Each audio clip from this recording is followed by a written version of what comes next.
Hi everyone, so today I am going to be making a video on the top 10 most ridiculous things that have happened to me because I have a service dog.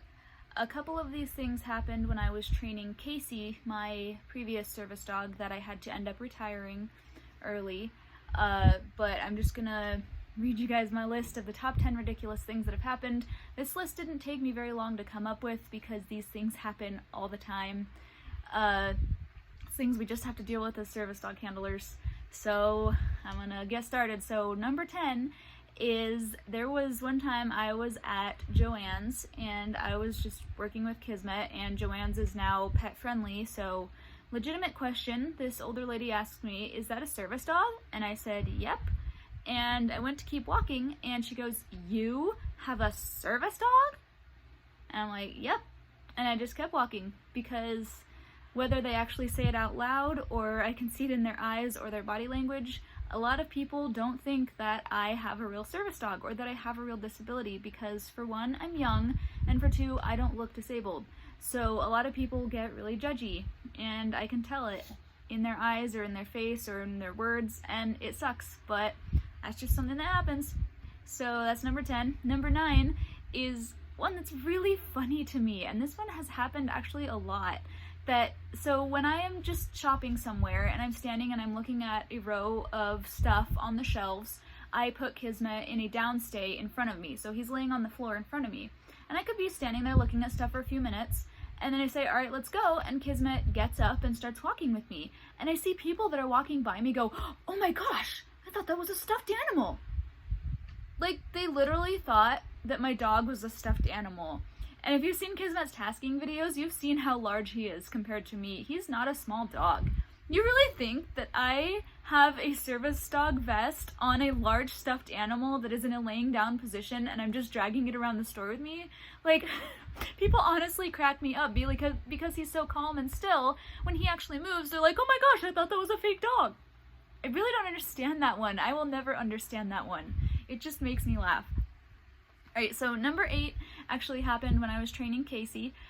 We were at Target, which, as you know, some Targets have that little food court area, and we were sitting and I was just eating like a pretzel or whatever it was, and I had her underneath the booth that I was sitting at, and there was popcorn all over the floor. Someone previously there had dumped popcorn all over the floor, and as we're getting up to leave and Casey just, you know, is in a heel just focusing on me, the guy that's working there says, oh, doggy, you're not doing your job. You're supposed to clean up the popcorn.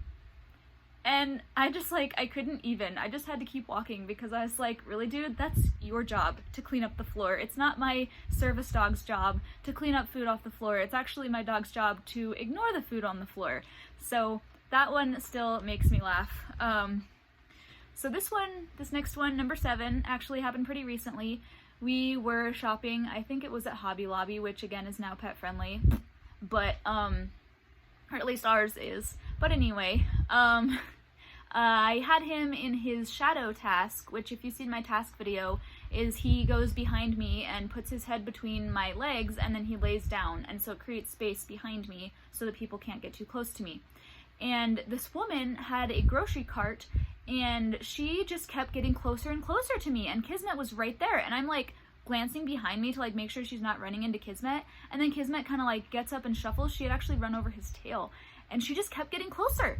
And this is again recently when there's supposed to be social distancing and you're supposed to be leaving space behind people, and I had to say, excuse me ma'am, you are about to run over my service dog. And she's like, oh my gosh, I'm so sorry, I didn't even know. And I'm like, why? Like, why are you pushing closer and closer to me when you're supposed to be creating distance? And that happens, and luckily Kismet doesn't really care. He doesn't mind being bumped into because he's trained to just be calm with that. But people all the time will just bump into him or just not even realize he's there, even though he's a large dog. So that happens. This one happened, I'm not sure if it's because I have a service dog or if it's just something that just happened to happen, but I was doing a training session with Kismet at Goodwill when he was younger. We were only there for like 15-20 minutes, just doing a short little public access training session, just kind of walking around and being obedient. What are you doing, Kiz? And, okay, well, Kismet has to get off my bed now. Okay. Sorry. Okay, anyway, so there was this kid that had found one of those like big wheel tricycles, and it was at Goodwill, and so he was just riding this thing around the aisles, and his mom was obviously not being incredibly observant of him because he was just flying around corners with this thing, and I had seen him, and so I was aware of it, and I had Kismet in a down in front of me again to like create space so that people couldn't get too close to him because he was training still, and this kid came flying around the corner and like almost ran over Kismet because he was kind of in front of me, and this kid almost slammed into me and into Kismet. And then of course his mom shows up and like, oh my gosh, what are you doing, and get off that friggin' thing, and blah blah whatever. I'm like, okay, why were you letting your kid be rambunctious around the store anyway? But that's kind of another thing, that if you have a service dog, they have to be able to be trained to handle that type of thing. And luckily Kismet did startle because he was still young, but he was able to recover very quickly, and I was able to get his focus back, and we did leave not long after that. But you have to be able to train your dog to tolerate that type of thing, because what if the kid did do it on purpose to test my dog? I've had people do that, you know, where they do just really rude things to test your dog and see if it'll break their focus. And so you have to be able to train your dog to not be able to lose their focus and be able to continue to work when stupid things like that happen. So this next one happened when I was working and training Casey. We were at the grocery store, and this man asked me a question. I don't know, it wasn't an employee, it was just some random man, and he was like, is that a service dog? And I said yes, and I like didn't even look over my shoulder, didn't even acknowledge him, I just kept walking. And a little while later, I realized he was following me, and he asked me another question, and I didn't acknowledge him again, I just kept walking, didn't even look at him. And then finally, after a little bit, he asked me, what's your dog's name? And I learned very quickly that you don't give strangers your service dog's name, because they will immediately use that against you and try to distract your dog. And so finally, after this man had been following me around the store, asking me rude questions, personal questions about me and my dog, I turned around and I told him, that's none of your business. And he goes, duh, well, you don't have to be so rude about it. And then he like huffs off. I'm like, really? You didn't think it was rude that you were following me around the store asking questions? So that happens too, is that people are really rude, and you have to be able to stand up for yourself. So this one was when this is number 4. When I was training Kismet, and we were at the mall, again, just doing a quick little public access training session, and I went to go to the bathroom. And I went into the family restroom because we were still working on training with like smaller stalls and handicap stalls with him, and so I went into the family restroom because it's larger and there's more space for him. And I turn around as I go into the bathroom. Kismet like turns around after I get through the door, and I realize that there is a woman that tried to follow me into the bathroom and was reaching for Kismet to pet him as I was going into the bathroom.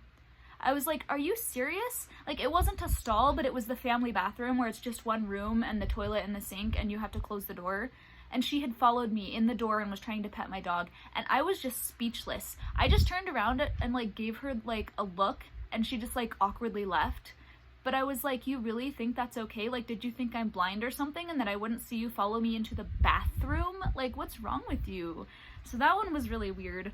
So these last 3, the top 3, have happened at Walmart, and a couple of these are pretty intense.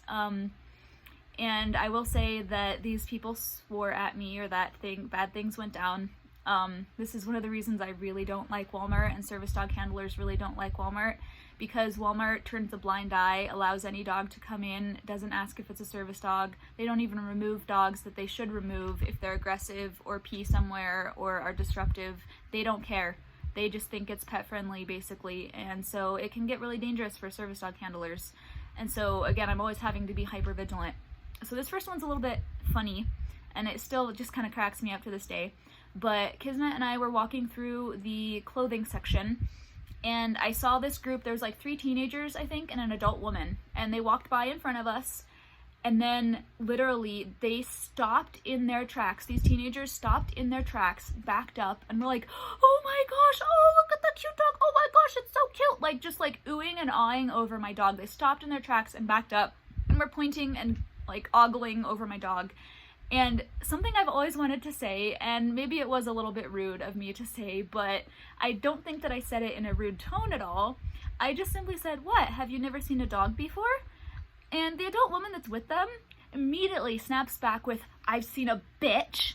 And then they all just like huff off and walk off. And I'm like, you really think what you just allowed these girls to do was not a rude behavior, and that I was being a bitch because I told them that they're being weird? Like, I don't understand that one. So yeah, that was weird. And then these next couple are a little anxiety inducing, but it happens. So number 2 is, this was pretty recently with Kismet, and I used to be a fake spotter. I used to be like, your dog isn't a service dog, and I know it's not a service dog because blah, blah, blah. And I've tried very, very hard not to be that way anymore, because I've realized that you cannot judge. Maybe the person is truly disabled, maybe their dog does a natural medical alert or something, and they just don't know the laws and don't know that their dog should be house trained or well behaved, or I don't know, whatever, but you really can't ever judge. And so I try really, really hard not to judge, and the only time that I ever say anything anymore is if it actually like directly affects me and if the dog is like coming for my dog. So this happened at Walmart not too long ago with Kismet. I was at the self-checkout. I usually go through self-checkout just because it's easier for me anxiety-wise than standing in a line. And I saw this woman with a little chihuahua in her jacket. And I just, kind of rolled my eyes because maybe it's a medical alert dog. I don't know. And I wasn't even going to say anything, even though I really wanted to. I wasn't going to say anything. And then as we're leaving, this woman checked out right before me, and she was like a few steps ahead of me. And as we're leaving, she turns around and goes, "Oh, look, it's another doggy," and like bends down to let her chihuahua say hi to my service dog, Kismet. And I have had very bad things happen when a person is holding their dog and they go to say hi to another dog, because dogs can get resource guard and be aggressive towards another dog when they're being held. And so I just I backed up. I told Kiz to leave it and to watch me. And I told this woman, "Your dog is not a service dog. Mine is a service dog. He's working and needs to focus. And this is not a pet friendly store." And again, we were both on the way out. So, I mean, I said that and I just kept walking. I did not look back. And this woman's husband must have asked her what happened, because I heard her very loudly say, "Oh, she's just being a loudmouth bitch." And at this point, I was already into the parking lot, and I had told Kismet to try and find my car, because I was just kind of, I don't need to be around this woman and her chihuahua that she's trying to say hi to my dog. And so the husband then starts yelling after me, starts following me into the parking lot and yelling at me, like, "Your dog isn't a real service dog. I bet your dog's not a service dog. Where's your paperwork? Where's your identification? You blah, blah, blah." And he was like swearing at me and yelling at me. And I did not turn around. I did not acknowledge him. I just kept walking because I did not want that confrontation. But it happens. Confrontation happens, and people are really rude. And like I said, I would not have said anything had this woman not tried to let her dog say hi to my dog. But if you have a service dog, you should know that you do not let your dog say hi to other dogs without permission, because you could distract that other dog. It could be very dangerous for the other handler. You have no idea. Maybe the dog is still in training and is trying to focus and try to learn to ignore other dogs. So you never let your dog say hi to another dog, a service dog especially. So I just, I had to say something, but I just kept walking, and then I got cussed out for it. So yeah, that really sucked. And then this last one is something that's still really scary for me. Number 1 is, this happened with Casey when I was training her, and we were again at Walmart, and we were on our way out again, and I walked by the tobacco counter, where they have all the cigarettes and all that stuff. And I saw this woman that had a dog with her, and the dog was not vested, and it was just kind of not paying attention to her at all or whatever. I saw the dog. Casey did not see the dog. I just kept walking. I was like, I'm not even going to bother. I'm just going to get out of here, get away from that woman and her dog.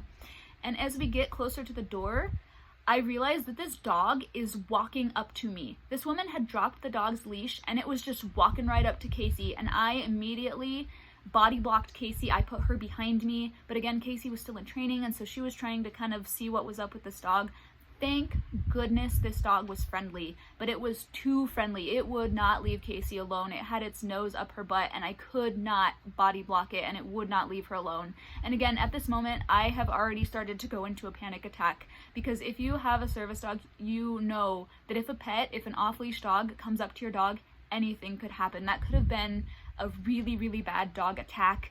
It could have, you know, the dog could have attacked me, it could have attacked Casey. I have no idea what could have happened. And so I'm already kind of starting to freak out. And I just yell at this woman, "Get your dog away from my dog." And she just goes, "My dog isn't gonna hurt your dog." And meanwhile, the Walmart employees are just standing there, "Oh, look, the dog wants to say hi to the other dog." And so it was all I could do to just get out. I was like, this woman finally came over and picked up her dog's leash, and I just got out of there, and I ended up having a panic attack in the car, and Casey was able to help me, luckily. But that was the worst situation that I've had, and I'm really glad that's the worst I've ever had, and that the dog was friendly. But really bad things can happen to service dogs, and so that's why I'm always hyper vigilant and trying to avoid other dogs, especially in Walmart. But yeah, after that scary story, I want to tell you guys a couple of little funny things that happened. This first one, actually, I shared in his task training video. I've shared it before because I just think it's a little bit funny.